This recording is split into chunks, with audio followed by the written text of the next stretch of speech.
Саламатсыңарбы, балдар? Азыр көркөмөнөр сабагы. Тема гербарий жасоо. Гербарий латын сөзү.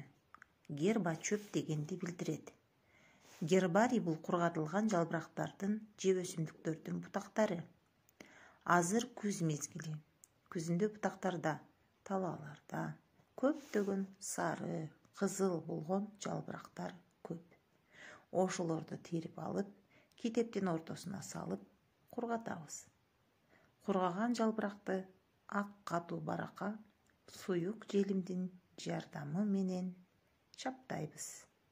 Анда биз кооз болуп жасалган гербарийлерге көңүл бөлөлү.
Тапшырма балдар.